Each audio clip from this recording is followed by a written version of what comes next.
Alrighty, let's crack a pack. Ooh, I've been doing pretty nice open and power lately, I'm not gonna lie. My complaint equity in shambles. I'm gonna take Mox Pearl. And I am... Whoa, so Slacks... Mark is passing to Slacks, is passing to Sam, Rolf is passing to me. Okay, we'll see how that goes. And I'm passing to Nachito. This is a murderer's row of cube regulars here. Nacho probably just takes Scalding Tarn. Well, he could take Mana Leak. Those cards are, I think, close, but my guess is Scalding Tarn is the overwhelming favorite, which gives Sven probably the Mana Leak, maybe the Fire Covenant, and then past that it gets to whatever.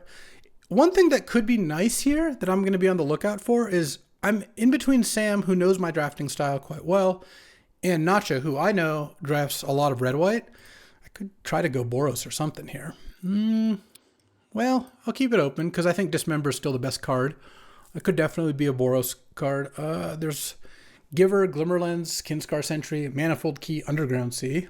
Dismember definitely the best card. So I mean, like I said, we'll see. I'm not going to force anything here, but if I see like a 4th year Lingus here, or I guess in this case a Ragavan, yeah, I'm in. I do think Ragavan has maybe lost a little bit of a step, but when I say it's washed, I'm joking a little bit. It is a very good card. It can single-handedly win you games, single-podly win you games. If you play turn on Ragavan on the play, it just puts them to the question. My problem with the card is if they answer that question, which people should be playing cards early, it's not going to be the most effective, and late in the game it's not the best, but it's still a good card. Still better than anything else here. Next best card here is probably Containment Priest, but I think I should just take Ragavan, even if I do have a Mox Pearl. So Nacho probably went Tarn, maybe into Underground Sea. I don't know. It's hard for me to tell. That last pack wasn't the deepest here. Let's see what Sam's got for me next, because this is a pretty decent start. I have a piece of power, a premium removal spell, and a premium 1-drop. Could be a lot worse. Now there's Oust, Pyroblast, Inti, Legion Extruder, I guess Leyline Binding. I like Pyroblast, but it's still a little early for me to take it. I might just take Oust. I think Oust is awesome, and it's good with Ragavan. Removal is good with Ragavan. Let's just take Oust. I think Inti and Pyroblast are both pretty good red cards, but I have a Pearl already. I think White is both likely to be open from Sam's direction, and also Slacks and Mark don't draft that much White either generally. To be clear, all the people in this draft can draft pretty much anything. Like, these are very skilled cube drafters. We're not drafting on Arena here. So when I say like Nacho likes drafting red white, or Slacks and Sam don't typically draft it, very well all of those things could just not be true. But I think it's likely that White is going to be open more often than not from this direction, and that Nacho is going to want to play White if he can, because he just plays White in like 70% of the drafts or something like that. So I think taking Oust makes sense. All right, 1-drop removals are us. I think I take Flame Slash here. Just efficient removal is awesome. And Flame Slash, Council's Judgment, Jace, and Undercity Sewers I think are the best cards. Maybe Fresh Start. So I also don't feel like I'm taking, worse cards in each pack. Like if the last pack, if the Oust pack had a Mana Drain, obviously I would just take the Mana Drain. And likewise, if this pack had a really good blue card, I'd probably take that. Here there is a Remand. There's also Voice of Victory, though. I've been pretty impressed with that card. I do love me an Occult Epiphany. I think I'll still take Voice, though. Removal spells to back it up is nice. Definitely don't need Suplex, and I don't think I want Dragon's Rage Channeler. All right, let's get in there. We can bring some beats sometimes. Plus, if I get a Staff of the Storyteller and, Enduring Innocence, I think these white decks can grind plenty good. And here, I do love me an Orcish Lumberjack. There is a Sarah Paragon and a Figure of Destiny. I like both those cards, but I think just the cheap cards are good. I could be Lurrus. I don't know if you thought about that, but Lurrus is on the table. I don't need Zerator's Proving Ground. There's a Basalt Monolith to go with that Forensic Gadgeteer, but I think this is just a really excellent Boros start. I have 5 cards that cost 1 mana and a Mox and a 2-drop. That is the way to have a successful cube draft. You really do want to lean on cheaper cards rather than more expensive ones. And then here, there's an Anointed Peacekeeper and a Thraben Inspector and a Godless Shrine and a City of Traders. They're pretty good arguments for all of those cards. I guess a Savannah too, but I think Godless Shrine is just better than Savannah. I don't have a good City of Traders deck so far. I don't mind a Thraben, but I actually think I'll take Peacekeeper. If I end up in Lurrus, I'll miss the Thraben, of course, but I just think Anointed Peacekeeper is a pretty good card. It's very disruptive. Playing against the card has made me respect the card. Here, There's two kind of medium black cards, two decent green cards, Botanical Sanctum, Blightsteel, Through the Breach. I guess. I mean, I'm not really going to play any of these. I guess I'll take Life Death. If I end up in Luris, I might actually play that. There's Sculler, but I'm going to take Glimmer Lens. I think Glimmer Lens is really excellent. Also, look, there's 5 good 2-drops for Boros. I think I'm in the right colors, and Glimmer Lens with all these 1-drops is really good. If you just go turn 1 figure, turn 2 Glimmer Lens, you have a really good threat on the board. You're threatening to draw a bunch of cards. Oh, I even said Containment Priest was one of the best cards in that pack, and there's a Screaming Nemesis, but we're slamming Containment Priest. It's just a really good card. It looks like a sideboard card. It's very much not. 2/2 Flash is great. Boros is not the place for Leyline Binding. Legion Extruder is not the best in this archetype, but I don't mind passing a Leyline Binding. I'll take Extruder. Maybe I'll play it. Arwen is another card that I could splash, though. Maybe I want a Thornspire Verge. No, I think Arwen's fine. Okay, Suplex and Scuzzback Grinder. These are both pretty good, but I think I'll just take Suplex. I have a lot of creatures so far. Okay. Well, great pack 1. But, all right, well, I guess I'm splashing blue. Passing a Seasoned Engineer, but I'm not passing an Ancestral. It's so good. I just have to find some blue fixing to splash that. If I end up hate drafting it, it's going to be sad, but we'll see how it goes.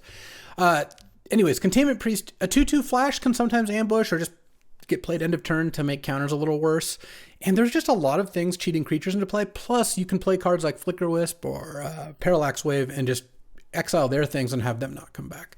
Passing Sam a Memory Lapse and a Dungeoneer. He probably takes Dungeoneer, but I don't even mind that so much. And then here I think I've got to take Sacred Foundry. I know that Multiversal Passage can help fix blue, but Sacred Foundry is just the land I want by a lot, and it's fetchable. So it's like taking this is adding multiple copies. I guess Eagles is already gone. Oliphant and all the fetch lands I could take still around. There's passing Multiversal Passage. I don't think I get Luminarch or Cauldra back, but who knows? I think Sacred Foundry is just too important. And then here, yeah, Luris, sorry. Not this time, buddy. I'm going to take the Palace Jailer. It's just a truly excellent card and good with all this removal. Another card with Containment Priest that's good. They hit you to take the Monarch and you have a Containment Priest out, their creature just stays gone. Passing Stomping Ground, Steel Cutter, Pyrite Spellbomb. Yeah, this is not a very close pick, I don't think. I guess Fiery Islet would also be good if I do end up splashing Ancestral. It's not the end of the world if I don't play it. I think it's still worth hate drafting Ancestral in that spot, especially since I don't think Sam is playing white, so passing him a Seasoned Dungeoneer is really just not that frightening. All right, let's go. And here we've got a fetch land, but it's very much the opposite. This is literally last place fetch land. I'm trying to play Jeskai here in this Averting Catacomb, so it's not going to work. I'm going to take Reprieve. I think Reprieve is just a great card all around. I have a very low curve, which makes it even better. Not a balanced deck so much, though. Honestly, you know, Sandy Dog always just plays balance in his Boros decks, and I think it works out pretty nicely a lot of the time. It's a very strong card, so you can maneuver situations for it, but I will take Reprieve over Skyclave as well here. Legend of Roku might come back. I might be interested in that. We'll see. Huh. And now there's a Luris. Well, I'm going to take the Luris because I don't care about a Vindicate. I don't want a Talisman in this deck. Concealed Courtier doesn't do much. There's nothing I need to hate. So I'll take Luris. I only have Anointed Peacekeeper and Palace Jailer blocking me from maining Luris, and I have a Legion Extruder, which is kind of nice with Luris. Sack a Mox, make a 3/3, replay the Mox. Let's take the Luris because it's pretty low opportunity cost to do so. Honestly, I don't mind getting rid of the Peacekeeper. Palace Jailer hurts a little more, but now that I've seen a Luris this late, it's not like I'm going to have to make a lot of sacrifices. I think Luris is very good. Now there's a Wooded Foothills and a Steam Vents. Once again, I'm going to take the more powerful land that doesn't actually provide blue. I think I'm supposed to take the land no matter what, even though Sanguine Evangelist is a good card. Obviously, there's Luris, but I'm not necessarily on Luris here. I think it's more likely than not I should play Luris. Luris is really strong, and well, even I took that Life Death too. If it works out to play Luris, if I don't see if I see a Bombardiers, then I'll just put Luris in my main deck. It actually looks like a good card in this deck. But I'm going to take Wooded Foothills. It's a red-white duel. I think it can be a blue duel a decent amount of the time. Like here, actually, there's a Breeding Pool if I want it. As just a fetchable blue source off Wooded Foothills. Opens the door for a green splash. I don't know about all that. There's also Winds of Abandon. I don't want Winds. I have 4 removal spells plus potentially a Palace Jailer if I go that route. Let's just take Breeding Pool. It's also one of the better cards in the pack. I don't mind missing out on Reckless Stormseeker. I think that there is definitely at times when you want to play cards like Reckless Stormseeker, Screaming Nemesis, that sort of thing. I just don't think they're really, really high picks. And here I'll take Spire Bluff over Gitaxian Probe. This deck doesn't care about Probe that much.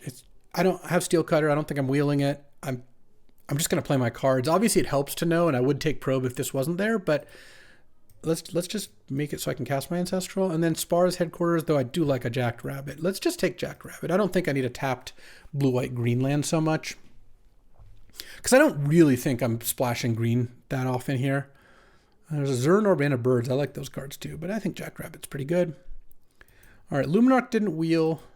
Cauldra did. There's also a Cub, Coalition Relic, Omnath. If I got enough green lands, I guess I could play Cub. Don't want to care about Cauldra. Not really. Sure, let's just take the Cub. I don't think that's going to happen. Oh, I will. I think I'll take Bleachbone Verge here. It's a black-white land, which if I end up splashing black, could be good. I'll pass a Reaper and some green cards. Not a big deal. And then here, the green splash. I think I'll take Gemstone Caverns. That card can be really good. Oh, Vindicate is a card I would be interested in playing. Okay. I have a Bleach. This deck's a little all over right now, but I opened Ancestral Mox, and I think Pack 3 is also going to be a lot better. Oh, I'll take Hexdrinker. If this green splash kind of pans out, I did pass on 2 green lands because I didn't think that's the way I was going. I'm not that far away, and honestly, green duels are a dime a dozen. Just it's the least played color, so you can end up getting duels a little more cheaply. No third power? What is going on? That's okay. I'll take Flooded Strand. It's a red, white, blue, green land. I mean, it's just an awesome land. Over Lightning Bolt. I have a lot of Lightning Bolt equivalents. Sam passing to me took Cogwork. Well, I guess I'm not getting power passed. All right. I'll take Flooded Strand, and yeah, this is not even a very close pick. Also, there is like Bristly Bill, Kavu, Iteration. There's a bunch of random cards, Ketria Triumph, that if they came back, I could consider, oh, this must have been an amazing pack. I'm going to take Fourth Eaterlingus here. He took 2 cards out of the pack, and there's still a Fourth Eaterlingus, so that's at least 1 piece of power, and I think a good chance there's 2. So what's going to get taken? 1, 2, 3, 4, 5, pretty much for sure. Oh, yeah, I might get Staff back. Who knows? Fourth Eaterlingus, and then now, I don't care about Retrofitter. I don't care about passing Hull Breacher. I think I'll take Tundra. I could legit just play blue cards now if I see them. I have 1, 2, 3, 4. I'll have 5 free blue sources. Yeah, I don't care about a Retrofitter. I didn't take that guy's Cradle. All right. 2 fetches, 3 duels, a Spire Bluff. I also have Gemstone Caverns and Bleachbone Verge chilling there. So hold on, let's take these 2 out. So right now I've got a lot of lands. I need to get some spells in, but well, we can do that. I could take a black card. I could take an Abandoned Air Temple. This pack is actually really not what I want. Do I want to be all 5 colors and take Bitter Triumph? I could also potentially, well, if I get enough green lands, I'm actually doing a little better on playables because I can play Cub and Hexdrinker. Oh, I also have a Legion Extruder. Okay. I'm just trying to see if I need to take something that I'm like most likely to gonna play. I'm actually a little suspicious of the Air Temple just because I'm gonna end up with a lot of non-basics. It's kind of nice with 4th though. All right, I'll take Abandoned Air Temple. I think the card's pretty strong. And that was just, I'm playing like 3 to maybe 4 colors, and there's not that many cards that I could use in this pack, which is kind of funny. But I guess if not for Lurrus, I could consider Good King Mog, but that's not even a card I care about missing out on. I also don't know if I'm going to end up playing these black cards or black card. I guess I have a Life Death too if I end up going that route. All right, well, we'll see how this looks here. Well, I do like a Prismatic Ending a lot. It's also Headliner Scarlet. I could end up ditching Lurrus. I might do that. Like I said, I haven't made a lot of picks with Lurrus in mind or anything. Yeah, I mean, if I take Headliner Scarlet and then I get Palace Jailer back in, don't care much about the Anointed Peacekeeper. This deck's got a decent amount of gas. I also think Headliner's the best card, so I should just take Headliner here. And we'll see where we end up when it comes to splashing or Lurrus versus not. It's also the sort of thing that depending on the matchup, I could sideboard the Lurrus. So I guess we'll have to see. All right, there's a Wasteland. Generous Plunder looks pretty good in a 4-color deck. There's also Laelia, but I mean, I would rather play Lurrus if I can. There's also a Sunbiller Verge and a Demi of the Silk Shoots. I don't think I can afford to take Wasteland. I think I'll take Plunder, because I also think Plunder just looks really good here. So let's go Plunder there. And then There's a Titania, but we passed on all that stuff. I don't really like Rabble Master that much. I don't really want Overgrown Tomb unless I could go 5 colors. Could also take a Meticulous Archive, but I already kind of have enough blue sources. I don't need another one that badly. Maybe I just take Overgrown Tomb and we keep the options open. Yeah, that actually seems kind of reasonable. I don't know. And then here, I don't think we're going to Luris because I think Emberwild Captain or Seasoned Pyromancer or Chandra or Loot are all pretty good. I mean, I could take Descendant of Storms, but I think this just looks like an Emberwild Captain to me. And then now the Territorial Kavu did come back, so did Bristly Bill. Can I actually be a Territorial Kavu deck? I don't have any Triomes. That does make it a little trickier. I also don't even know if I want to play these green cards. I could just be red-white. That probably is better. If I end up playing green, I think I'd rather have Bristly Bill anyway. So let's just take Bristly Bill and we'll see where things end up. Oh, wow. Currency Converter came back. I just am surprised that that's one of the ones that came back. There's a Blazemire Verge. I mean, this isn't a Currency Converter deck as much as I like it. It's probably a Thalia deck. I don't have that many spells. I don't think I want Generous Ent. Okay, now, I mean, I will take Temple Garden. All right, that actually makes it so the green gets a little bit more appealing. Because now, what do I have? I have 4 Greenlands. Overgrown Tomb doesn't really count because I don't have a reason to play that. I have 4 Greenlands. All right, well, honestly, the last couple picks are still going to be pretty important in figuring out the direction of this deck. This is an interesting place to be. And here, I mean, I guess I'll just take the tracker. So I have a, I could take Waterlogged Grove. I don't think I want Sylvan Carriage either way. A Demi? That's actually a kind of nice one. So I have here, I can either be a 2-color Boros no Luris deck. I could be a Boros Luris deck, or Jeskai, just whatever. The Ancestral's getting in no matter what I choose. I could be a 3 or 4 color green deck, or with Luris or without. So I have to decide on colors, companions. You don't usually go into deck building with so many questions, but let's go answer them. All right, so I built the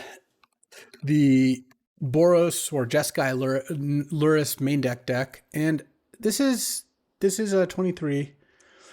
So my options are, I can't go Jeskai Luris because I don't know enough playables. I just not how it ended, the draft ended up. So if I want to companion Luris, so here's what option 1 is: Jeskai, no green, no Luris. Well, Luris main deck. And option 2 is cut whatever my weakest 2 to 3 cards are for some green cards, or 2 to 4 cards. I don't think I'd play Tracker in that case, but I would play like those 4. And I would play these 3 duels plus 1, 2. I mean, Breeding Pool might make it in anyway because of the Wooded Foothills. Actually, it does need to, but just for looking purposes. So if I put in those, I'd have these. But the problem is, I don't think I'd have enough green sources to really make that make too much sense.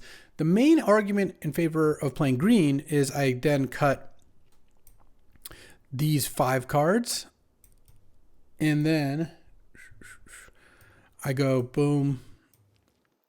Or play those. Let's see. If I do this, this is, then I have to cut Luris as well. And then I'm still a little bit short, so I'd have to maybe try to splash a Vindicate as well. I like Luris, but this, I think ultimately what I'm going to do here is I'm just going to play Luris in my deck, play Anointed Beastkeeper. I'll play the Aang because I think it's decent disruption, and I have 1, 2, 3, 4, 5 blue, plus I'm going to play an island. So 6 blue sources is enough for those 2 cards. Sometimes Ragavan can get you there too. A little treasure there. And Generous Plunder as well. Legion Extruder I could also cut, potentially. It's certainly not mandatory I play Legion Extruder. That's a little better if you're Lurising. Maybe actually I will cut Legion Extruder for Rabble Master. Do this. Let's see. Yeah, because then I can go 2, 3, 1, 2, 3, 4. So right now this is 1, 2, 3, 4, 5, 6, 7, 8, 9, 10 white, and 1, 2, 3, 4, 5, 6, 7, 8 red, and then 6 blue. Okay. I think this is probably what I'm supposed to do. I'm going to put some extra lands in the sideboard because there is a chance, depending on how this goes, that I want to either side in green, like maybe Arwen's really good in the matchup, or Hex Drinker, or side in green and Companion Lurrus. I would have to work things. Maybe I'll put a swamp in my sideboard too. Okay, I think this is almost perfect. Hold on. You gotta take this time. I'm gonna remove the Wooded Foothills, but I do want to switch them. It's also annoys me when I pick up new versions of cards because then it auto enters. All right. All right. I think this is a pretty good deck. Let's see how this goes. All right. My team, Jesse, or no, this is Sven. They both drafted Grixis decks. Sven has a kind of nice one with Chrome Mox and Mox Sapphire, Mana Leak, Hull Breacher with Echo. Too many fours. I'm advising him to play Corey Steelcutter and Revoker over like Elegy Acolyte and Legend of Roku with Kaito, Voidwalker, some 2-drops. Yeah, pretty solid deck with a Mox, decent mana. Half Glop on our team. Also blue-black, well, Grixis, with Laelia, Flametongue, Kazu Chaos Adventure, Flash Woodfall Primus, but also Flash Oculus. So the combo there is end of their turn, or whenever you deem it appropriate, you go Flash, put Oculus into play, and then pay 1 blue mana, and you get to keep the Oculus. That's how Flash works. That's actually what Flash was intended to let you play your creature at instant speed, and it lets you get around the Oculus's additional cost, because it puts it into play and then lets you pay for it, and it's a very cheap card. So that's actually a really cool combo. 3 mana, Flash Oculus gets you an end of turn Oculus, untap, do some things, or just main phase to make a creature on their turn, whatever. Spell Pierce, Duress, Psychic Frog, Iteration, DT, Grasp. Yeah, this is a great deck with two fetches, a bunch of fixing. And then Jesse's got a really nice one. Not the best mana in the world, but he's got Dark Ritual, Imperial Seal, Reanimate, Thoughtseize, Time Walk, Exhume, Goryo's Vengeance, Necromancy, Sneak, Metamorphosis Fanatic, and Troll. Also Itali, Sin, Atraxa, Archon, Gristlebrand, Emrakul. So he's got some good reanimation stuff. Let's go battle Nacha, who is on Boros, or at least took Parallax Wave, and see how this goes. All right, time for round 1. I would like to play first. All right. I'm going to keep this hand. Turn 1, tapped Sacred Foundry. Turn 2, Suplex or Oust if he plays a 1. It's a little annoying that none of my 2-drops are instant, so if he doesn't have a 1-drop on turn 2, I'm not really using my mana. I could draw Pearl, though. Then it will all change because I get to turn 2 Rabble Master, and that would be awesome. So I imagine Mox Pearl's my best draw, but, we'll see. Gleemox, well, I guess I have a Suplex target at least. Into Mother of Runes or something. Oh, Descendant of Storms and a Misty Rainforest. All right, well... Certainly, I'm going to suplex the Gleemox. Exile target artifact. Don't care about Descendant. If it was Mother of Runes, that would be a little more annoying, but I think this works out. Okay, so he could be blue-white. He could be Jeskai. I mean, who knows? Who knows? And looks like Jeskai passing to Jeskai is where you want to be. So, okay, don't hit my Mox, please. Bum, bum, bum. Hit Flooded Strand. All right. I mean, I wouldn't have minded drawing Flooded Strand, but I'm also happy not to. Oh, look at that. Abandoned Air Temple, Mox. Play Rabble Master. And let's go ahead and oust this robber. And send for 1. Think that's the safest. I could have played a Jacked Rabbit for 2, but then if that gets killed and he hits me with the thing again, that's just pretty bad. All right. Yeah, I guess I'll block the 1/1. And hope to draw Flame Slash. Though, honestly, any land lets me activate the Abandoned Air Temple if I want to, though I guess I'm not really going to get much out of doing that. Oh, is Dismember good? Yes, it is. Dismember Adeline. Jacked Rabbit, X equals 1. And the nice thing is he's drawing a Robber of the Rich here and hit for 6. Attacking with Descendant was a little bit risky because I got to hit back with a Rabble Master, which was pretty nice. And now land lets me use Abandoned Air Temple if it's an untapped land, which I don't actually think... Do I have any tap lands left? I don't think I do. Oh, Spire Bluff Canal. Yeah, that would be the one. Spell, as long as it's not Ancestral Recall, I think I can cast every spell in my deck. Not that they're all of equal value, of course. Like, drawing a Thalia here would just be whatever. But land, basically, lands or spells are good. I have one dead draw of Ancestral, though that wouldn't even be like the end of the world. He's got two permanents he kind of has to deal with. White Plume. Oh, I'm going to get my blue mana now. So the Jacked Rabbit might not be able to attack here. Here's where drawing a land would actually just be awesome if he doesn't have like a Swords or Path or something. Because Abandoned Air Temple would just be incredible here. All right, let's go land, land, land. Not a land. Well, let's go ahead and I think just attack with these three. I'll set things up for next turn. No reason to throw away Jacked Rabbit. You can block one. I take the initiative. Probably doesn't want to block this turn with the Ascendant here. Getting Island is really nice, though. It is a reason in the initiative cube to play one basic of a color that you may... Like, I was always going to play an island in this deck, but there's some decks where you might not have wanted to play an island, but you would just want to play it because of the initiative. Obviously, if you have an initiative card, it's even more likely. And then I'll just keep the Aang here to make it so it's going to be really hard for him to take the initiative back this turn. I don't know what he would need, but Parallax Wave would be annoying. I guess if he plays Parallax Wave, I'd probably Aang it on the stack. He'd be able to play it next turn. But next turn, I could actually flip Aang and attack with everything. Turn it into Aang and Law, Ocean's Fury. Whenever it attacks, put a +1/+1 counter on your tapped creatures. Next turn, I also get to, depending on what he does, forge onto Jacked Rabbit and attack and make a million tokens. Yeah, I could actually beat Parallax Wave, I think. Assuming if what he plays this turn is Parallax Wave and I Aang it, then I think we have, well, looks like we might find out. I think we have a pretty good shot here. It's doing something. Oh, Leyline Binding. So, okay. I guess that's fine. I'm going to Leyline Binding the Jacked Rabbit. The problem is if I Aang the Leyline Binding, that's just not going to work that well.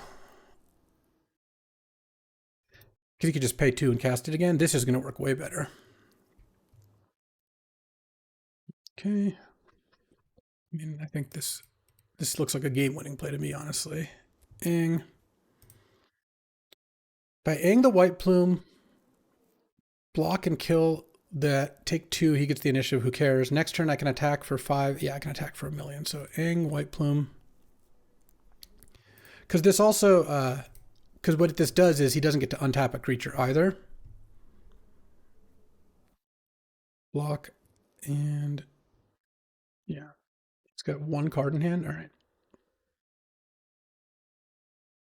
I don't get Forge till afterwards, but I get to flip Aang here. And, well, I guess, no, maybe I don't flip Aang because that cost, because I have to Waterbend. Well, Waterbend 8? Yeah. We are done. So, Boros. Parallax Wave definitely going to be the scariest card. I think I can put in a Gemstone Caverns over a mountain here. Thalia is not something I really want in this deck. I'd rather have Legion Extruder, but the question is actually, how good is Arwen? I don't know if it's good enough to change my colors here. I think I'll just play Legion Extruder. Play the thing. I mean... I could put in 1 green land that's kind of free, one that's not free. Waterlogged Grove isn't like the best land because I have 2 blue cards in my deck, so it's still just kind of like a forest. But I'd have 3, 4, 5, 6 green sources. Plus, if he plays White Plume, I think I'll do this. That was a pretty good Rabble Master, I will say that. Rabble Master was my last card in, but it worked out pretty nicely that game. What do we got here? All right. Yeah, I mean, I'll run it. 1 drop into 2 drop into potentially 4th Earlingus is pretty nice. Hopefully it doesn't open on Gleemox here. Okay. Don't mind that. Let's go Spire Bluff, pass. I don't want to play a tap breeding pool because there is like a pretty reasonable chance that I'm going to dismember here. If you played like a Robber of the Rich, I would certainly do that. Okay, no plays. Well, it works for me. Let's just pass with no plays on my own either. Just a slow draw. When a white deck passes on turn 2, I assume they're more likely than not, greater than 50% chance to just have Cathar Commando or Containment Priest or Felia, one of those kind of cards. All right, well, I will play this end of turn.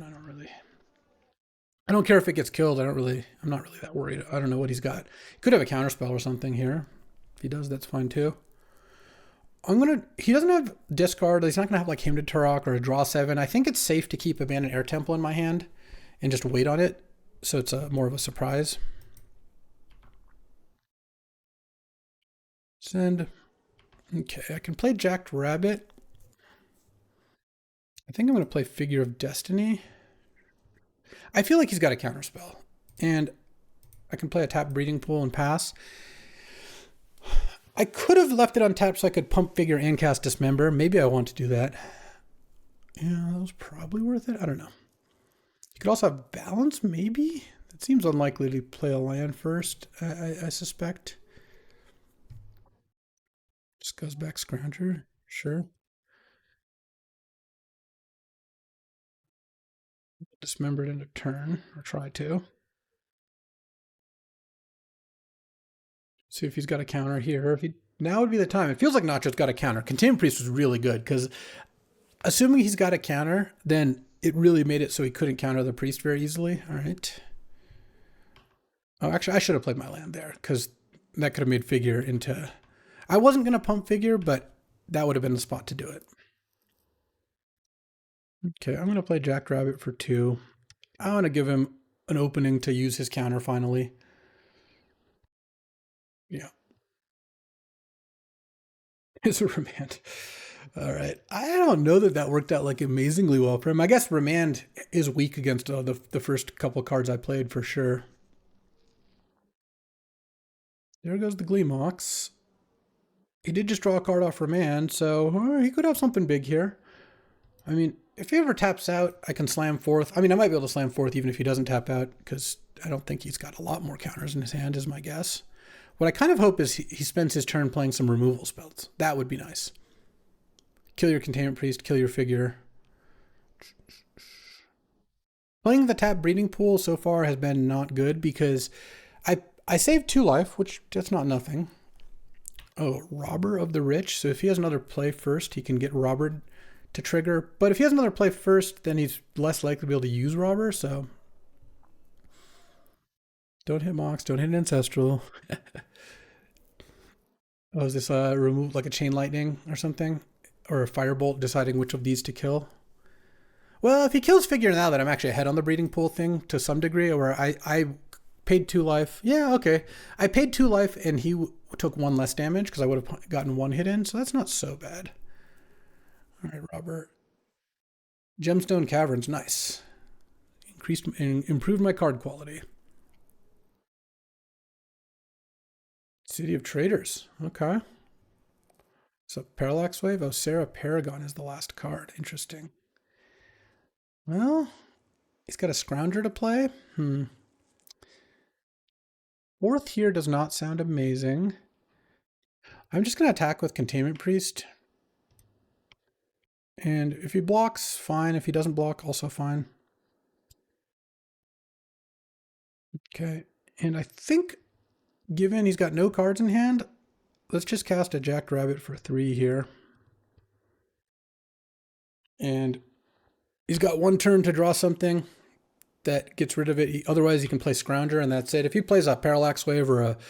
There's not that many removal spells that kill a 4/5 either out of Boros. Like, obviously, you could have Path or Swords, but all the red cards basically don't do it. Firebolt doesn't do it. Hopefully this is a Scrounger. No, looking less likely. Oh, Screaming Nemesis. All right. All right. That's doable.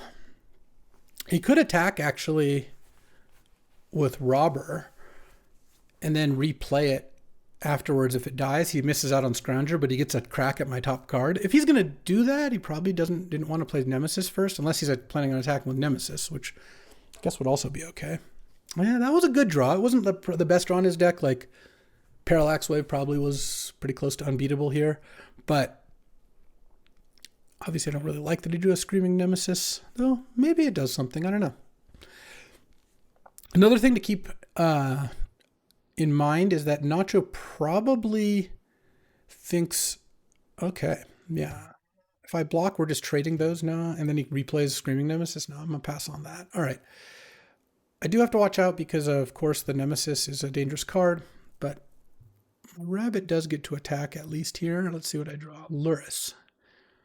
Luris is kind of nice, too. I'm at 8. Let's figure this out. If I suplex the Screaming Nemesis, it does exile, though he does get to kill the Jackrabbit. I think what I do is just attack with both here and see what Nacho does. Because I get to make 4 tokens. He could double block the rabbit, and then I could use the air temple, and I'd have a 5/6 rabbit. He'd take 3 down to 10, and I have 4 2/2s. Then I'd be at 8. He would gain 2 life off the Scuzzback dying, and then would get to play Robber, attack me, but that's not lethal because I can block. He could take it. He's just going to trade here. And then he can replay Robber next turn. Okay. Okay, that works kind of nicely, because then what I'm going to do is I'm going to suplex the Screaming Nemesis. So I go down to 5 here. It's exiled at least. So I'm dying to the Sarah Paragon in 2 turns, but I can play Luris now, which has lifelink. And then I can't play anything else because I don't have any mana. All right. But I got Screaming Nemesis off the board. He's not going to use the Scuzzback Scrounger, I don't think. He's got a lot of mana. And I got the Nemesis off the board. Didn't cost me any creatures. I can't gain life anymore. I do have to remember that. So that is actually not entirely true that the Luris is going to save me. But he's also at 9. That does 8 already. So he needs to have at least 1 blocker, maybe 2. I guess, assuming he didn't draw anything and he attacks with Paragon. Yeah, maybe I should have just gone Luris Containment Priest instead. Because now I can no longer gain life. Oh, if he had another spell in hand as well, it's going to be pretty rough regardless. He must have drawn this turn. Last turn he didn't play anything. I also could draw a land in 4th, which could be a lot of damage, so we'll see. Oh, Prismatic Ending on Luris. Let's see where this goes. Well, if I draw a land, I actually have a pretty good chance of winning still, I feel like. Is that right? Block, block. Yeah, no, it's just lethal if I draw a land. All right, let's go. Let's go land. Land. You gotta be kidding me. Because I can do it for 3. They block, and they take 8, go to 1. Abandoned Air Temple doesn't do it. It takes 6. All right. Wow. Rough game. All right, game 3 time. I want to take Gemstone Caverns out, put a mountain back in. Do I want Thalia? I think Legion Extruder would have been better there most of the time. So, yeah. Let's run it. All right, Mox time, baby. All right, I am on the play here. I'll run it. It's not an amazing hand, certainly, but turn 2 Priest, turn 3 maybe Flame Slash, maybe Ang into Emberwild Captain is pretty nice. If he opens on Gleemox, it's going to be hard. Uh-oh. The longer he spends on turn 1, the more likely it is he goes Gleemox into a play. Unless he's just because the other option is like, does he have 2 different 1-drops to play? That also I wouldn't love, but at least that would be a little better than a Gleemox. It does feel like he's probably got Gleemox and is deciding which 2-drop to play. I think that's a lot more likely, but maybe not. Okay. I'm going to allow it. I'm actually happy to trade Containment Priest for that, though. And Containment Priest, no, that doesn't do anything because they just get to cast it. So is he going to pump the Descendant? Probably not, but you never know.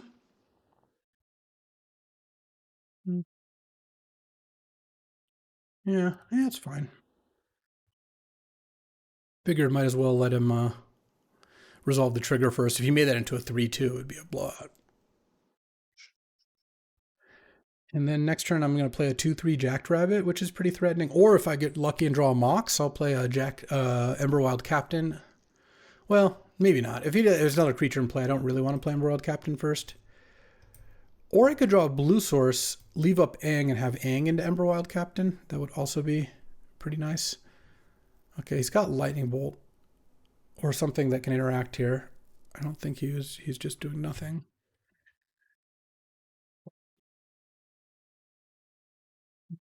Well, I traded my 2-drop for his 1-drop, so not the best exchange in the world. Magda. Right. Oh, wow. Well, that was a nice draw. Because now I can go Flame Slash the Magda, and then I can reprieve his next play, and then play an Emberwild if I draw a land. And then I have Emberwild on an empty board, which is pretty good, especially since if it draws me into blue, Aang is really good at keeping the Monarch. Okay, City of Traders. What do we got here? A White Plume, maybe? If he plays a 3-drop, it means he probably doesn't have another land. So, Reprieve is really nice here. And then I drew a land, so now I can go Emberwild, I think is what I'm going to do. Because I want to draw a card right away, because I want to find... Oh, he didn't have Lightning Bolt. Wow, nice. He maybe just bluffed it a bit. All right, well, here's a White Plume, but I've got a Dismember. Hope he doesn't have a second creature here or a removal spell. If he doesn't, I think I basically just win the game. If he does, it gets a lot closer. Because if he doesn't, I go Dismember and take the Monarch. Then it's just game over. Luminarch. Okay. Oh, put the counter on the White Plume. Good lord, that would be so good for me. Yeah, that would be an insane play, so I'm not surprised it doesn't. All right, if I draw Oust or something here, also absurd. All right, let's go. Let's go Oust. Not so much. I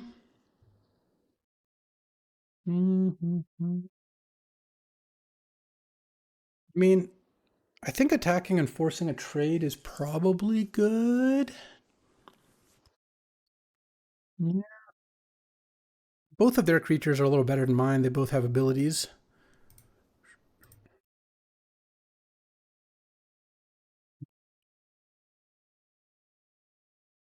Really, I'd like to find a blue by now because a land would be really nice. Is he going to block with White Plume? Is he not going to block? That would be crazy. There's no way, right? All right. Let's go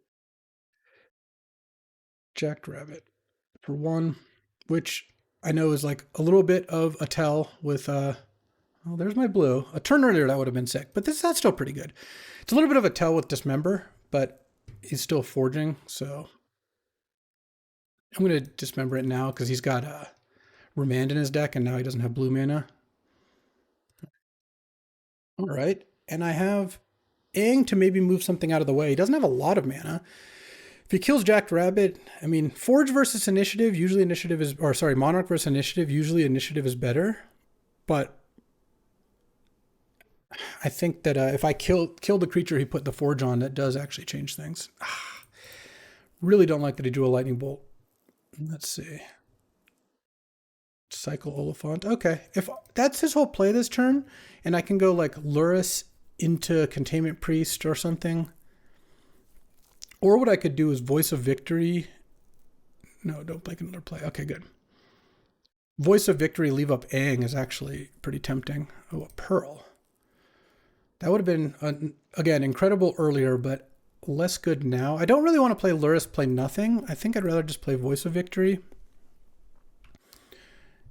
And actually, before I pass the turn, I'm going to play the Pearl. I don't know what I'm going to draw off of the Monarch, and I assume there's something I could draw that would maybe matter. Drawing all these lands after the turn where I really needed them is a little annoying, but yeah, see, like, I mean, initiative is good, but Forge and Trap didn't do that much this game. The City of Traders was really bad this game. It's a great card. You should always play it in these kinds of decks. Like, maybe, yeah, I would still play it in my deck with Emberwild and Jackrabbit, but Nacho had it instead of his third land, which is pretty brutal. Voice is nice because it gives you 3 attackers to take the initiative, and it also means he can't play spells on my turn, so it can make things a lot easier. What I really just need is Nacho to tap out for something expensive. 3 mana? No, I want 4 mana. All right, that's fine actually.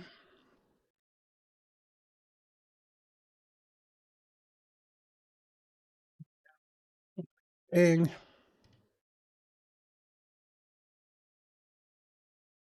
Ang that. You can replay it, but I get to hit with Ang to take the initiative.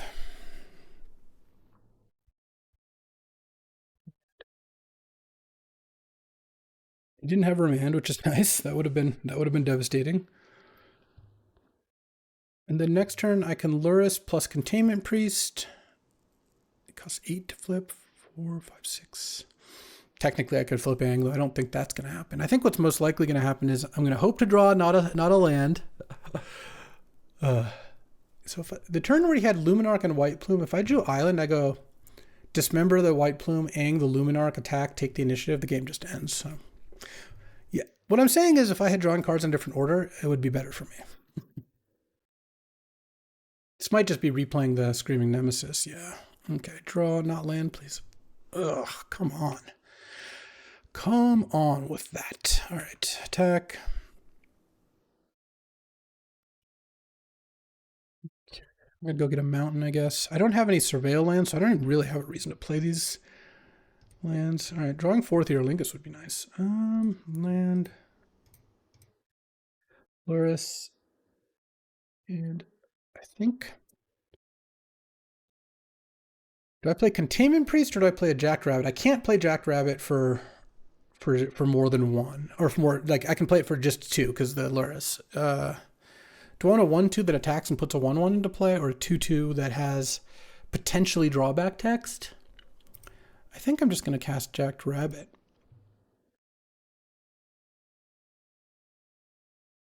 Pass the turn. Draw. That's 5 lands in a row, except the turn where I needed a land. Okay, I'm just wondering. I think here if Screaming Nemesis attacks as is, well, he's going to play something first, so I'll have a little more info. I would probably just block with Luris. Leyline Binding. Okay. I guess what I'm probably going to do is chump with Jackrabbit. Well, we'll see what this is. Adeline. That doesn't actually change my play. All right.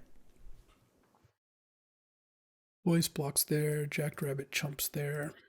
I take 1. I go to 10. I can no longer gain life. Oh, he pinged the Ang. That's odd, but okay. Now, hold on. So if I forge onto voice, 5, I can flip Ang. So it's a 5/5 when attacks, put a counter on each tap creature you control. So it'd be a 6/6 that takes you to 10. The voice would be a 3/5, be a 4. Takes you to 6, and then I have 2 tapped 2/2s, and they can block. They can go to 2. I'm at 11, and they hit back for a bunch. They get to archives then.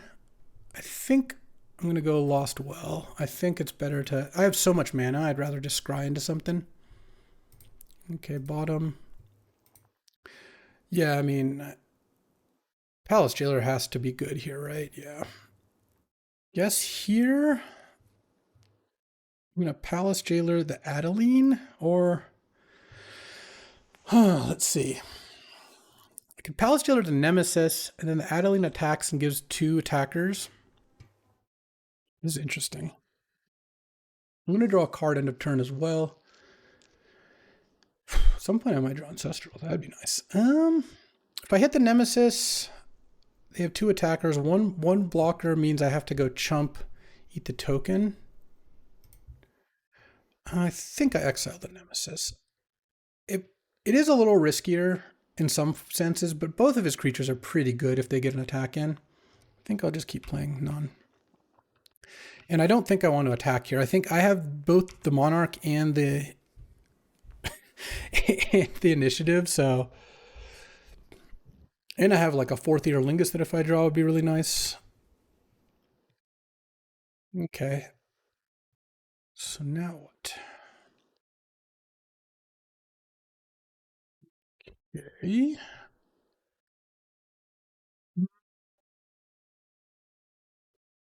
I chump, I get to go stash and draw a card. I could let the Screaming Nemesis come back. If I do that, I can go like double block. He gets to draw a card. He gets Nemesis back. I get the Monarch, but then the Ang can attack and take back the initiative. Flipping the Ang would be nice. It would turn it into a 5/5. Oh, 3/3 haste was bad for me. Okay. This has been a frustrating game. Drawing not a land on the turn I need it, and then like literally like 6 lands out of the next 7 cards has been pretty brutal. 3, 4. So if I double block Adeline, I lose the Ang. Then I don't take things back. That sounds bad. So let's not do that. I could double block. I think what I do is maybe I go double block there, block there. I take 3 down to 8. Screaming Nemesis comes back. He gets to draw a card now and draw a card end of turn. No, I think I'm just gonna chump. Just double chump and keep Ang alive, and then hope to draw a removal spell or an Ancestral or 4th Earlingus. At this point, I would cast it for 7. I guess actually wouldn't quite be lethal, but oh, I know it would because of stash. All right, I'm gonna stash. Okay. Headliner Scarlet's interesting. I'm at 11. Next turn, I get hit for... I can't stop the initiative unless I draw an instant, but if I go Headliner Scarlet... Can Headliner Scarlet go? Then is that good? Or I can attack for 5, put you to 11. The next turn, this flips. This does 6, 10. Yeah, all right. Oh, you had Remand? Okay, well,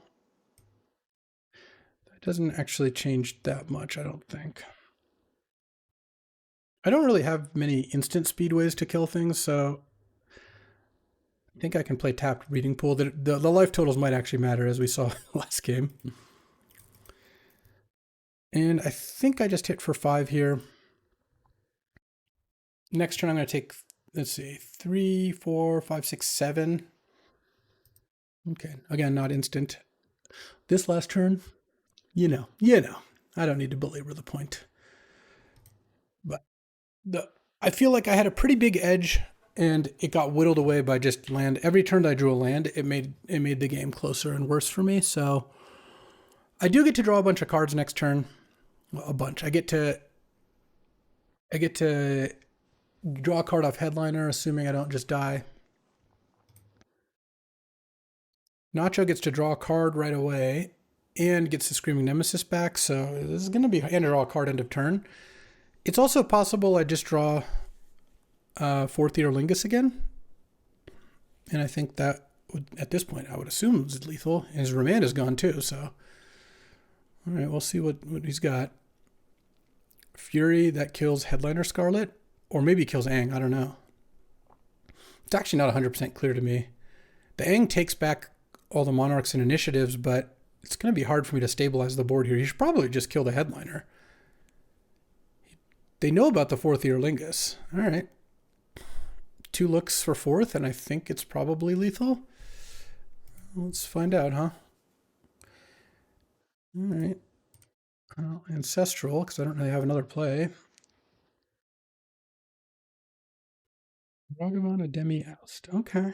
Okay. I mean, we're not dead, but we're not really gonna win. Look at that. I mean, I guess I could like oust the Nemesis and dash Ragavan, and no, I still couldn't even get through. So I think I'm gonna go. By, oh man, anything I oust, they just get to thrown back. Because I can have up to 4 blockers, including blocking Nemesis and sacking the thing. So he's at 11. Maybe I just go Ragavan, Glimmer Lens. Let's see. Let me sack it. Oh man, I'm actually still 1 mana short of using Abandoned Air Temple and playing a demi and sacking it.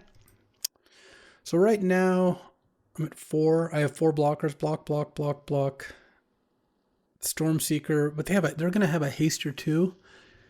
Yeah, I mean I am pretty much just dead. I don't think casting Oust. I guess casting Oust on the Stormseeker probably is actually good. Okay. Because he's gonna have a haster anyway, so let's pass the turn. Basically, I'm seeing if I can survive another turn to hit 4th Earlingus. And yeah, close games. I just needed, needed to not draw terribly and failed at that. He's got Sarah Paragon he can put into play.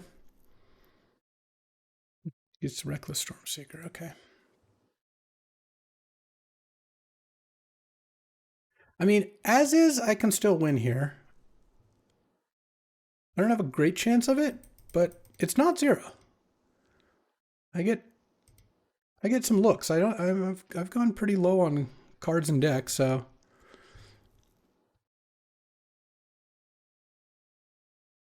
cast a demi. Let's go block. So a demi blocks Screaming Nemesis. This blocks the thing. This blocks that. This blocks that. Hexproof and indestructible, everyone. I go to 2. I kill Fury. If Nacho's bricked somehow here, oh, just play it tapped and say go. Okay, okay. I get to look with Headliner Scarlet here. Can I get a 4th Earlingus? 4th Earlingus. 2 more lands? Oh my god. This is painful. 5, 8, 9, 10, 11, 12, 13, 14. Okay. I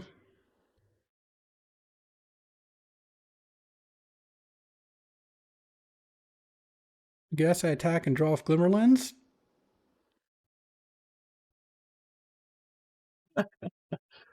And I'm at 2 now. No, don't block the Ragavan. All right. And I get to go into Catacombs. Drawing Sacred Foundry to lose and then drawing 4th of the last card is just, it's really something. Let me see. Hold on, I gotta look at my deck here. Do I have any instance? There's none. Okay, I'm dead then. Because I get to make a 4-1, but Screaming Nemesis just kills me no matter what here. I'm at 2. I'm also exactly dead because of Screaming Nemesis. Because if I had a 1-1, then I would be able to block Nemesis and go to 1. Because I can 4th and make a million creatures. I mean, I guess I'm going to. 7 creatures. The Ademi was really nice last turn. Okay, pass the turn. Draw. The funny thing is that also would have done it. I could have also chumped Screaming Nemesis. And then I would have had 2 creatures. I mean, I guess this is going to get trample now, but like, I just needed to draw another spell would have also done it. I hit 2 looks with Headliner. Wow, a tilter. What a tilter. Just play a burn spell or something. No, that really doesn't do anything. It's really just the Screaming Nemesis that kills me here. I mean, I could have made more tokens with the thing. I just wanted to maybe give Nacho a reason not to attack with Screaming Nemesis. I don't know. Should give the Screaming Nemesis +2/+0 and trample, I think. Or maybe not, because if I had a bounce spell or something for Screaming Nemesis, then I'd win either way. So yeah, Adeline Trample also makes a lot of sense here.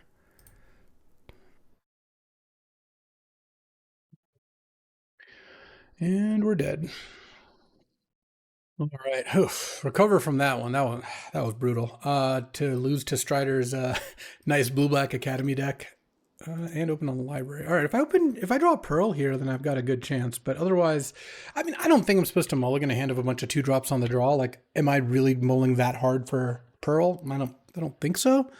But don't love it. I will say that of the decks I could play, this is probably one of the better ones to fight a turn 1 library, because you can punish a slow start by just attacking them. But yeah. That last match, it's gonna be living in my head for a bit. I say that. It's just tough. It's just tough because it's also like I just felt like there's so many things that needed to happen for me to lose those games. Well, game 2 was more like a close game that I was able to battle into a spot where any land, except of course Sacred Fancy or Spire Bluff, wins. Here, I mean, 2 of my creatures have flash, but that's not even that enticing. Honestly, I think I'm just going to play Glimmer Lens. Because at least this way... oh, and I also drafted Jeskai in front of Nacho drafting Jeskai because I knew that's what he was going to draft. And so, like, losing to that person when 2 out of 3 packs you're passing to them is really tough. But anyways, I'll play the Glimmer Lens. It's not that I have a bunch of hasters. I don't think I have any hasters except 4th. Though if I drew 4th, I'd probably just cast it. I just think this card's a little more threatening. And then if Strider leaves up mana, I can then leave up mana and play a flash creature. Oh my god, he's candelabering library. Into Mana Vault? Oh, yeah. All right. Now, oh, that was actually, I did have a haster. All right. I have Reprieve. No, we don't want to play that. I have Reprieve, but this is not a game where I can sit on Reprieve. Now, after this turn, I might be able to, though. Okay. Smash, draw a card. All right, Ragavon's not bad. I mean, this at least puts a lot of stuff into play, so he's going to have to do something in order to affect the board here. And if I get a turn, I get to untap with Reprieve and maybe a dash Ragavon. So, all right, things are looking up a bit. All right, you libraried Upkeep. Interesting. Don't want to see Academy. Don't do it. I mean, if he had Academy last turn, he had a pretty good reason to play it, so there's a chance he does not. He might be librarying Upkeep because he's on 7. He doesn't want to play a land in library because he wants to play Academy this turn pretty badly. If he has like a tutor or something, he'll go get it. I haven't played that many Academy decks with like Demonic Tutor. It seems pretty fun too. Okay, let's see what comes down here. 4 mana. Could be like a Toxic Deluge. That would not be the end of the line because I still have Dash Ragavon and then Reprieve / Containment Place / Ademi, like, one of my flash cards. But obviously, I wouldn't really like it. Wishclaw Talisman. Are we doing it?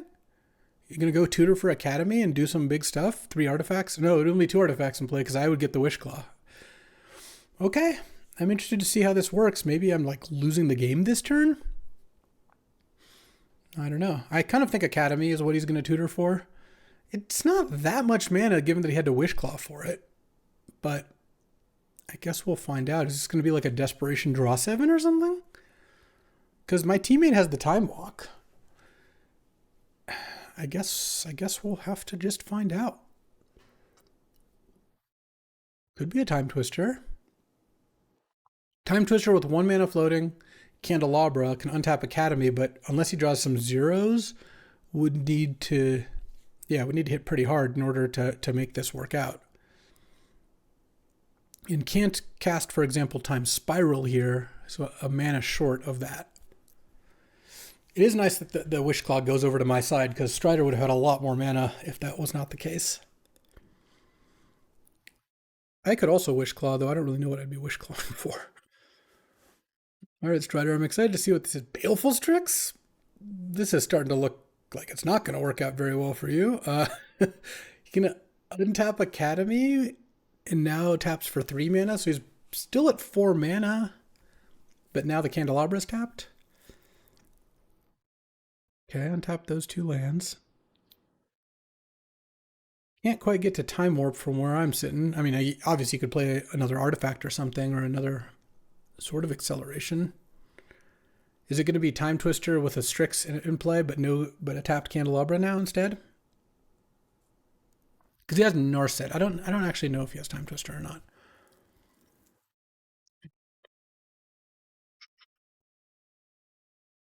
Let's see what he's got.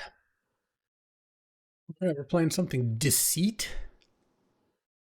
Bounce the Wishclaw. Okay, okay. Yeah, no, that's pretty good, actually, all of that. That's not bad at all. I could dash a Ragavan and kind of force a block there. And then I have Reprieve up. Otherwise, he just blocks the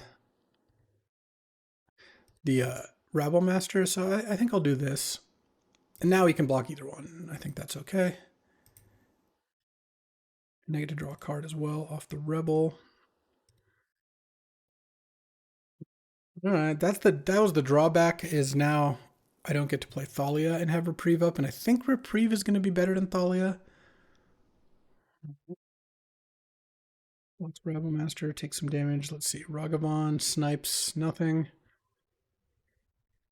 I think I'm just going to pass. I just don't think Thalia is going to cost Strider as much mana as Reprieve will. All right, I will say Deceit on the Wishclaw was a pretty big one. So Strix into Deceit Wishclaw kind of worked out. Because now he gets Wishclaw back at full counters. Starts the turn with Academy Candelabra. Yeah, no, it's actually looking pretty bad for me. I don't think the Reprieve is going to be enough to save me here, but I suppose it could be.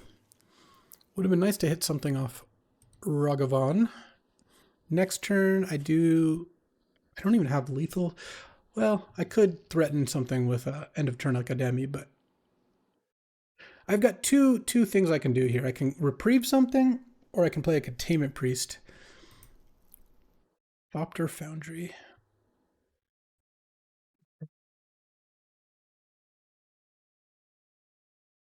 And does he just have the sword and doesn't need to tutor for it with Wishclaw? Because if so, I think I just pretty much lose either way. All right, well, he's got the... Oh, wow, and he's going to sack the Wishclaw to the Thopter Foundry. It's a good move. It's a good move. All right. I do get to Reprieve the Sword of the Meek. And you can then use Candelabra to untap library, tap it for 4, play sword, make a couple tokens.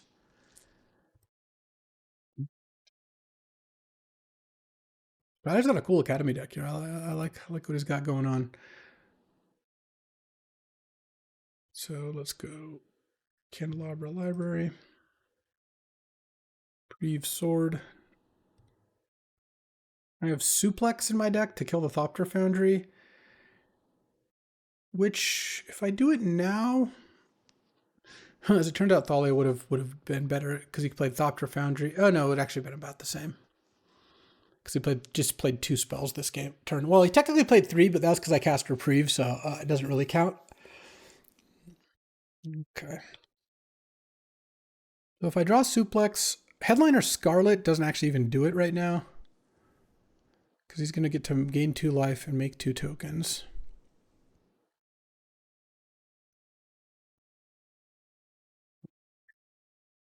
Well, I think even if I suplex the Thopter Foundry, because that's generally the better one to kill, I'm going to have a hard time here. Flame Slash this token. Don't think I need to play Ragavan, because I'll just block it. So let's just attack and draw and lose. All right. Down a game. Definitely not the matchup for Luris. I might need to try to put in Vindicate off of Overgrown Tomb and Bleachbone Verge. I have no answer to Academy, and he has a ways to tutor for it, and Oust looks abysmal, so I guess I'll take out a mountain and a plains. I'll put in 2 black sources plus wooded foothills, and I guess that shade flooded strand doesn't even get black, but so I'll have 3 black sources plus treasures. Yeah, I mean, I think it's fine. I could get Temple Garden in, but I just don't think any of the green cards really help me. So, all right, let's get in there. All right, I'm on the play. All right, I guess that's not going to work. This is just not a winning hand either. I'm going to go to 5. A hand with Generous Plunder against an Academy deck kind of goes both ways because giving them artifacts is bad. Or a hand with Ragavan. Or yeah, in this case, I guess Thalia. So I need to put 2 back. I'm just going to put 2 planes back.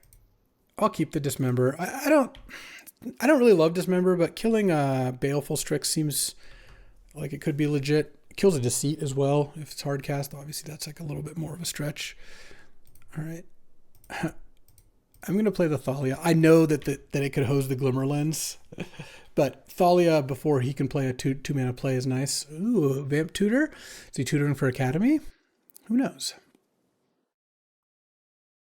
Well, now I really do hope I draw a land. If I don't, I'll just play a Jackrabbit as a 1/2. It's not the end of the world.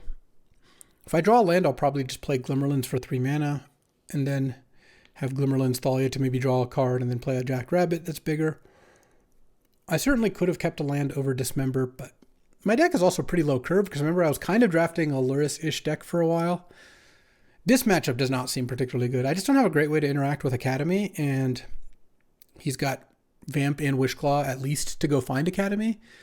Round one still stings, but this one I'm a little outmatched. All right. Vamp and turn 2 Retrofitter, sure.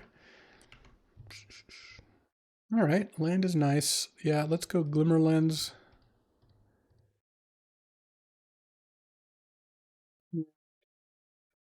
Send for 2. Well, the gambit worked out because I think Dismember is better than the land at this point in time. Lands are only bad if you miss them. Let's not get into the whole lands versus other resources debate. At least not quite yet. At some point. I don't think Strider Vamp for Retrofitter here. Well, he could have. If he had Academy in hand, that's not a crazy play to make. But we'll see. Forensic Gadgeteer. Oh. Is this Dismember good to keep or... Huh. I can spend 2 mana on Dismember or I can Suplex, but I'll save Suplex for... what's it? One of the artifacts. Like, Dismember doesn't have that many targets. All right. Yeah, let's draw a card. Another land. All right. That was actually a really good draw. So now I'm just going to play Jackrabbit. I'm drawing 2 cards a turn with Glimmerlens, and I have a Suplex that costs 3 mana that I'm probably going to want to play next turn. So I think holding Jackrabbit didn't really make too much sense. Thalia looking really nice here. Thalia can steal some games. I'm hold to 5 this game, and I'm kind of crushing. Don't mind it. Don't mind it at all. I've unmulliganed once off the Glimmerlens, drawing me a card, and kind of he mulliganed once with the Vamp, or at least it puts you down a card. So in terms of cards, we're actually kind of even. 9-9, actually, if you count both Glimmerlens and anything. All right, so he's got Academy. Not that many reasons to main phase a token. And then does Machines. Discard Candelabra, or mill Candelabra and Narset. Okay, so you can get Candelabra back. Well, I guess I'll just attack first because there's no real reason not to. I'm probably going to Suplex the Retrofitter because it just makes his Academy a little better or a little worse to not have it in play. There's no way he's blocking here. Yes, it leaves me a little vulnerable to Sword Thopter, but if he Sword Thopters with enough mana, then it's just not going to do anything that like if I don't kill this and he goes Sword Thopter, make 3 tokens, it's still really bad for me. Let's just kill the Retrofitter, bring Academy back to 1/1 or 1 mana. End of turn Containment Priest is a nice one. So right now I have 2, 4, 6, 8 if he blocks. So I don't quite have lethal, but if he's chumping with the servo, then that's at least something. Oh, the other thing is Retrofitter could make a servo and bring back sword. So that was immediately going to be like 2 mana to get put 2 artifacts into play, which is a break even on Academy. Then he gets back Candelabra with does machines. Yeah, like let's say he goes land, activate Retrofitter, tap for 4 mana, get back Candelabra. I guess Thalia makes that a little worse, but he would still be up mana on the whole exchange. Is this Thopter? Looks like Thopter to me. I'm gonna have a hard time beating that either way because if the Retrofitter wasn't played, he played Thopter. Oh, that's a Talisman of Dominance. That's not a Thopter Foundry. Then I think I would have been in a lot of trouble. All right. It's not even clear he wants to get back the sword. I mean, he did, I guess, but now he can tap it for 2 mana. That doesn't even, yeah, it just goes Candelabra and nothing. All right. So any removal spell or haster and I win here. Otherwise, I put him to 1 with a Thalia in play and a bunch of creatures. And he starts the turn with Candelabra Library in play, which is obviously dangerous. All right, well, I didn't hit there, so let's attack.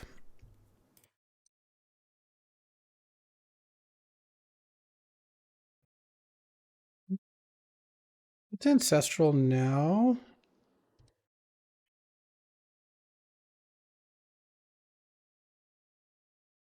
But Ancestral now.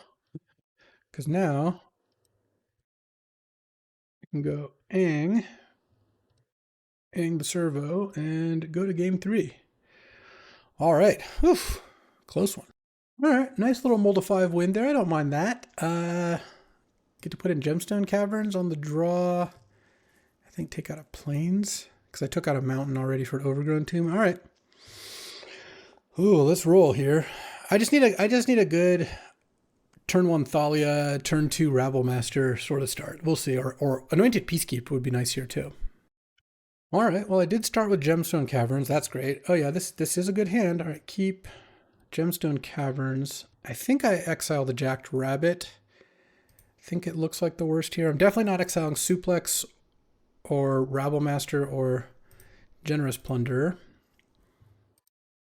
I think I just pass here because I don't want to give him a Generous Plunderer token. Well, maybe I do. And that, yeah, no, actually, I'm not going to reprieve yet. I'll take the gamble. I'll get Sacred Foundry because I don't think the life matters too much. And I'll play a turn 1 Plunderer. And we'll just run the gambit. We'll give him mana, and we'll try to use the extra damage to win before that happens. Before that adds up too badly. I mean, we'll see. Talisman? All right. Yeah, all right, yeah, we're doing it. If he's got Academy, then he's already got tons of mana, so use the Plunderer, draw a card. I'm just going to play Rabblemaster. Really did want to draw a land there, but now I get to hit for 6 here on turn 2. I'm not going to have a much better draw than this, so next turn, if I draw a land and I can have Suplex plus Reprieve, we've got a shot. If he has an Academy this turn, I'm probably going to lose. But that was true either way. Okay, does not have Academy and isn't tutoring for it, so that's something at least. I really will need to draw 1 more land in order to have 2 things up. Okay, does machines is really not something I'm that worried about. And he didn't mill any artifacts to pick up. Though playing it before playing a land, or playing a land first, that seems like that's a kind of out of order sequencing, because if he draws Academy off this, wouldn't you want to have your land drop? And the cost is you have to tap Talisman for colorless instead of tapping the swamp you played? All right, well, seems like a bit of a misstep, but it might not cost them. I mean, hopefully it doesn't cost them, because hopefully they just don't draw Academy. Okay, Strider, what you got? 3 mana left here. Certainly enough mana to make some good plays. Next turn, assuming all those stay in play, I guess I hit for 6, 10, 12. Discarded Thopter Foundry Key. Okay.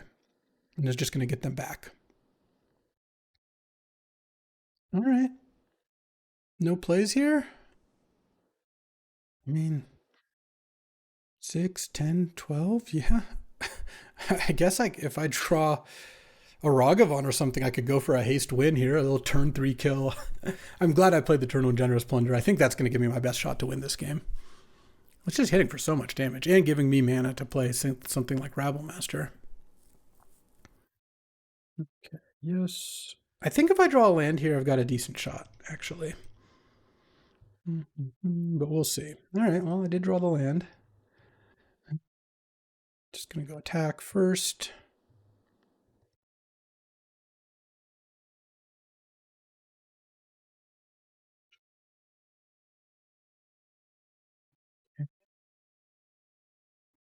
Go to 2.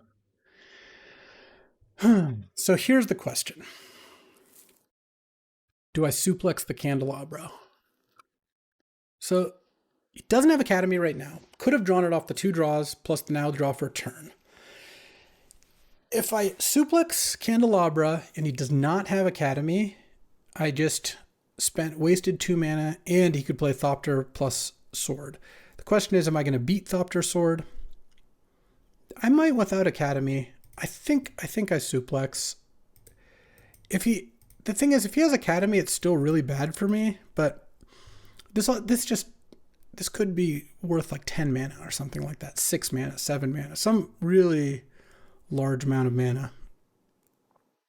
So I think I do that because I think I can beat a lot of like mid-range type draws, like middle of the curve draws. And I think Academy unlocks with Candelabra very much the top of the curve. Okay, well, we'll see. We'll see.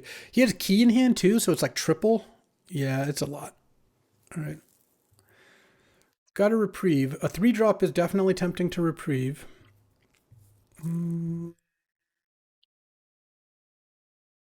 Forensic Gadgeteer. Yeah, I think I reprieve that. Because it makes it makes it so it's pretty difficult for him to... Oh, into Ragavan. All right. To do too much talismaning or basalt. He can't basalt monolith Forensic Gadgeteer now unless he had Academy. I guess he could go Academy, tap for 3 mana, 6. Yeah, he could do it. He could do it all with Academy, but you know, I'm willing to concede that an Academy is going to be really difficult to beat in a lot of these games. So I'm just going to try to play as if he doesn't have it. And the nice thing is here that Ragavan, even if he had some kind of sweeper, the Ragavan might close it out. And Generous Plunder's trigger is also pretty nice, so it's not like blockers are going to do much. We might be stealing one here. That would be nice. I would be pretty happy about that. Strider's deck is really cool. Blue-Black Academy Thopter. It's got some good stuff going on for sure. Mana Vault? Oh, yeah. All right. I'm not seeing an Academy, though. He's sacking stuff, so... Is this Time Twister? Oh, Gadgeteer again? Okay. Yeah, so that he can untap the Mana Vault. Oh.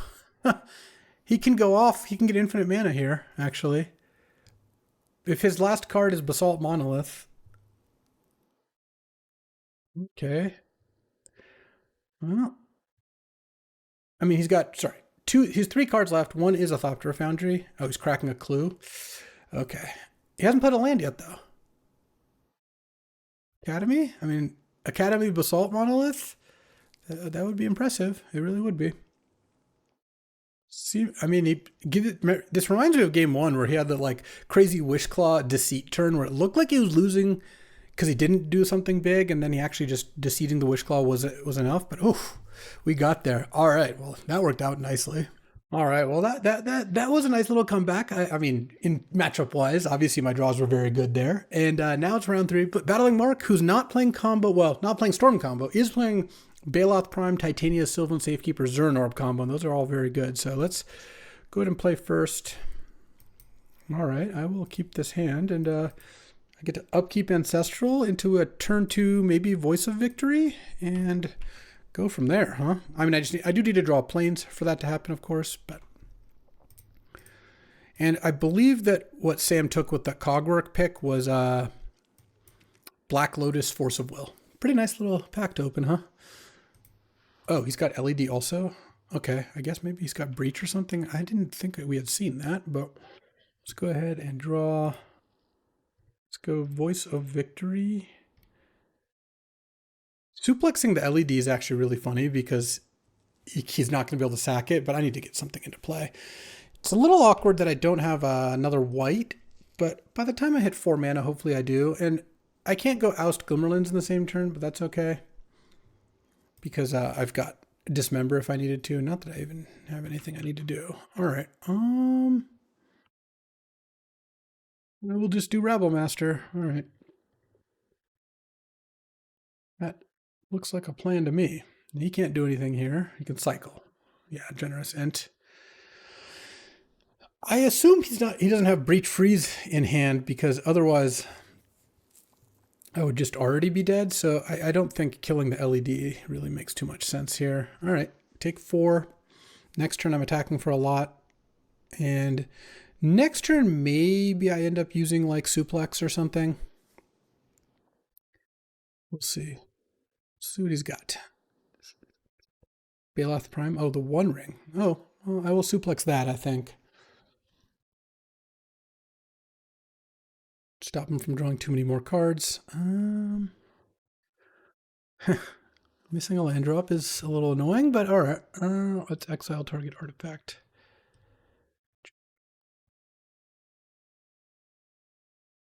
Make another token, and I guess I do have to attack with the with the 2 idiots, so I will. No reason to make Voice of Victory tokens; they just go away. Okay, well, I'm certainly not going to cast all 3 of Emberwild, Palace Stealer, 4th, and in fact, I might just cast one of those, and I'm probably not casting Glimmerlands, so yeah, we got some dead ones. Titania would be pretty annoying if he had Zern Orb. I mean, Zern Orb plus Titania or Baloth would be pretty hard to beat here. I write Spellbomb, okay. And kill my Rabble Master. Probably going to want to just cast 4th Ear Lingus next turn if I don't draw a land. If I do draw a land, I might cast Emberwild Captain because it's kind of the same thing. Ether Spellbomb, all right. And this looks like killing my Rabble Master. Okay, I guess that's acceptable. Let's draw for my turn. Land is nice. Go to combat. Okay, he's going to let me attack here for 5. Let's go Emberwild. And then next turn 4th is lethal. You could bounce the Emberwild if you wanted to. I don't know that that's... I'd almost think it's more likely he's going to sack the Spellbomb to draw a card. I just didn't do anything with it, which is also reasonable. So next turn, assuming I draw a land, I'll have 5, 9, 15 points coming in, and he can Spellbomb to stop the Emberwild. So that's technically lethal if he just does nothing. I don't know how likely that is, though. Double blue? Is this like a Time Warp? Time Warp would be annoying. You could just let him see another card and all that. Oh, Urza. All right.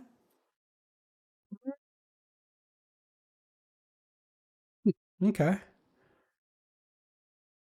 What are we Urzaing into? Are we going to maybe spin and hope to hit something? I guess I wouldn't mind that too much. Do what else? Go into Baloth Prime. But no Zurin Orb, please. Okay, no Zurin Orb. So if I dismember the construct, attack with everything. Oh, he can still cast Ether Spellbomb, so I gotta keep that in mind. If I dismember the Urza, yeah, that's fine. I will dismember the Urza. And if he wants to eat, now he has to pull the trigger on Ether Spellbomb right away. And he can tap the constructs. He's probably not going to do that. But this puts him at quite a bit less mana. Okay, and now... Oh, I don't have double white. That's pretty annoying, actually. He's at 9. If I fourth... Oh, wait. This is just lethal. Nice.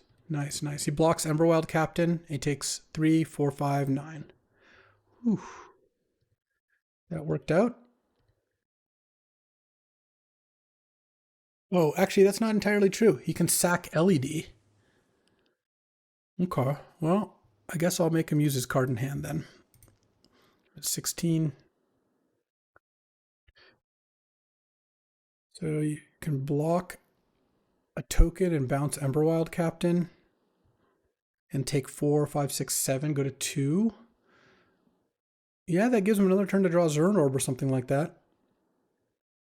He has no cards in hand. He's going to have just... I'm not even losing Voice of Victory because he's losing 2 artifacts here to do this and his card in hand. So yeah, I think this is good. This forces him to go down to a Baloth Prime with 5 counters on it and a 2/2 construct. He's discarded Krang. Okay, so yeah, it's for Tinker. Bounce. Right. And let's draw a card. No Safekeeper, no Zern Orb. He gets another look because he can pay 4 and sack a land to gain 2 life and draw a card. Oh, he just tapped the talisman. Sure. All right, up a game. That was a close one. I did not have a lot of extra to go there. All right, Gemstone Caverns is in. Mountain is out.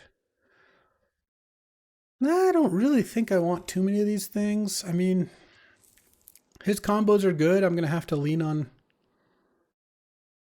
mean, do I want Vindicate? I don't think so. I have some good answers to stuff, so I think if he gets Baloth Prime or Titania Zern Orb, it's going to be tough. All right, on the draw. Yeah, I mean, turn 1 Figure, turn 2 Plunderer with a Dismember on board, and then I have a Glimmer Lens, so if I draw a white, I could potentially even go turn 2 Glimmer Lens. Looks reasonable to me. Not the best draw in the world. Imagine a world where I draw Mox Pearl. Now we're talking. I've turn 1 Gemstone Caverns. I don't think I've turn 1 Pearled, though. Ooh. Imagine. Possibly the worst draw in your entire deck. Yeah, I think it actually is Palace Jailer. A double white 4-drop, which is okay in the matchup, but not very good. Not where my head's at here. Yeah, I mean, turn 2 Plunder is pretty good. It's got Talisman, sure.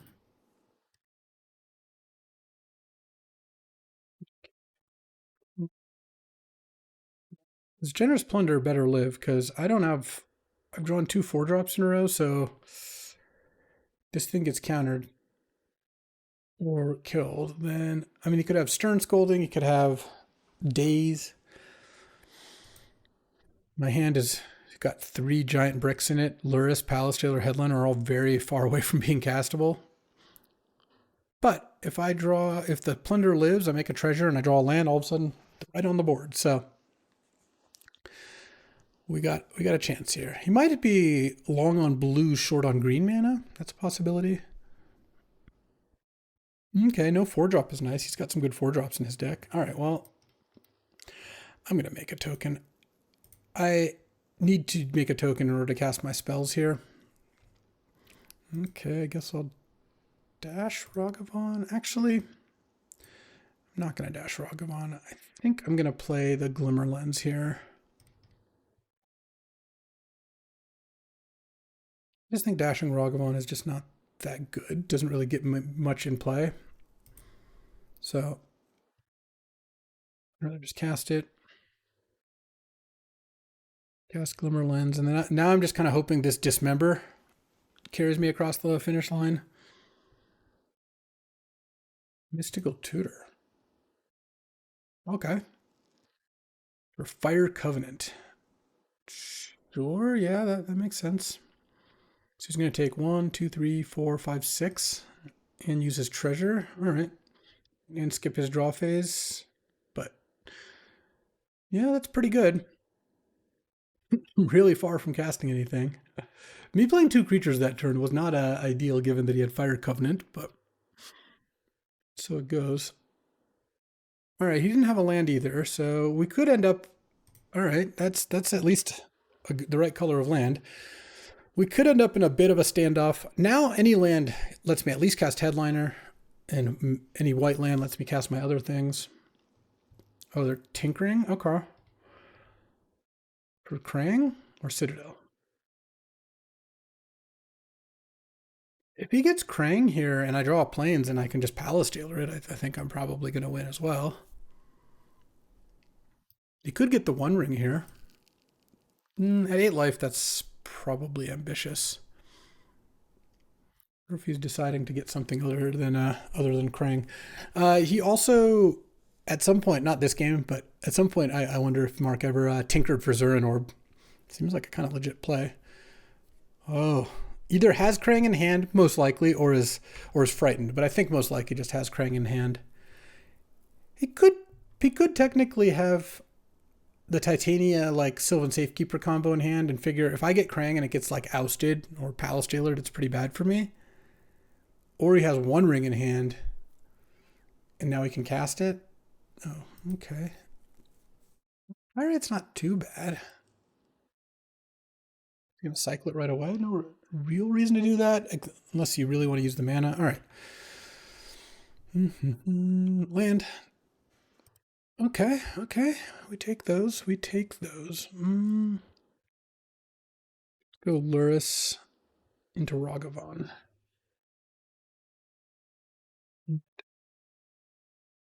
Pirate Spellbomb obviously can kill the Luris, but then I have a Ragavan in play. And then that sets up Headliner Scarlet next turn pretty nicely, I think. I think that was good because I traded Luris for Pirate Spellbomb, got a Ragavan out of the deal. Ragavan draws an extra card-ish, kind of like Headliner does. So I think it was worth getting that one into play. And let's see what he's got. The Mightstone and Weakstone, which may or may not be able to cast anything. He could have had Zurin Orb in hand like the whole time and just at 8 life though, he's probably going to want to play it, so he might not have it. He could be rumbling here. Yeah. Urza Island, Workshop Island. Doesn't seem like a great rumble for him. I mean, Urza he could cast next turn. I guess if he's got a land in hand, he could cast Urza right now because he's going to get the rumble token. But if he doesn't, he didn't even hit a second green, which might be part of what he was looking for, or like the One Ring. So he took the Urza. He has the island. All right. Julie, chill. And hopefully doesn't have too much else here. I'm going to go Headliner. Go Containment Priest plus Palace Jailer. Nice little combo. Attack for 5. And then I'm going to dismember the Urza after I Ragavan here. Generous Ent. That's not much for me, but I think killing Urza is basically stopping 2 mana at the very least. So, seems pretty important to do. All right, now he's at 3, facing down Headliner and Ragavan. Generous Ent might have been a card he wanted to draw, actually. Probably was a decent draw. Just drawing a forest is like kind of nice. You can tap the Mightstone to cycle it, or if you had a land, you could just cast it. Right now, if Mark does nothing, I go Palace Jailer that construct and win. Obviously, I would imagine he's going to play a card here, but his draw's been kind of medium as well, so who knows.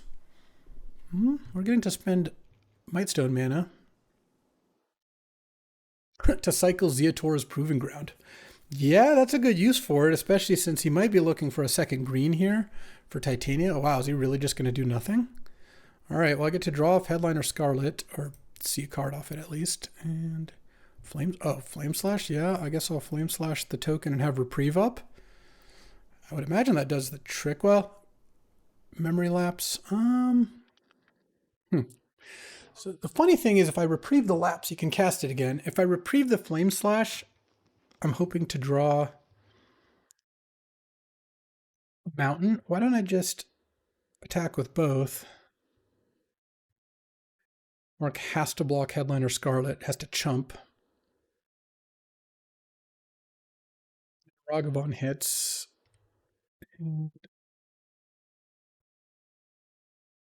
Could play the One Ring, but I don't think I even need to do that. What am I playing the One Ring for? I'd still lose to Titania Zernorb, and now I have a reprieve to stop that.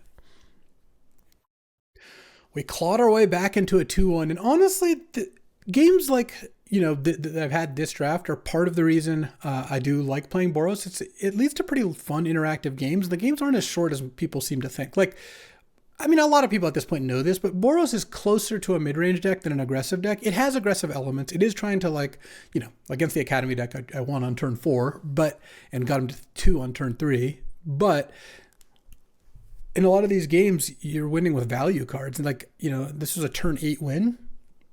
It's not all about speed. It's not about speed. It's about control, or whatever the AI would say. This is a double power Boros deck, but honestly, I'd trade Ancestral for any Mox right now in this deck, and it's just not the best Ancestral deck in the world. But this was a solid Boros deck and went 2-1. Honestly, very close to 3-0ing. I lost the matchup where I think I was the furthest ahead and won the 2 where I think I was kind of behind. So I guess we take those. 2-1 and solid draft overall. I think I picked the right deck to be passing to Nacho, who drafted the exact same colors as me. Sam passing to me, and let's do it. So that'll do it for this one. 2-1. Our team is fighting for their life for a draw right now, but you know, we'll see how that goes. I'll be back tomorrow. We'll play some Magic, maybe some Slay Aspire. We'll see. I'll see you then. Thanks for watching. If you enjoyed this video, make sure to hit that like and subscribe button. It helps out the channel, and you won't miss a single draft.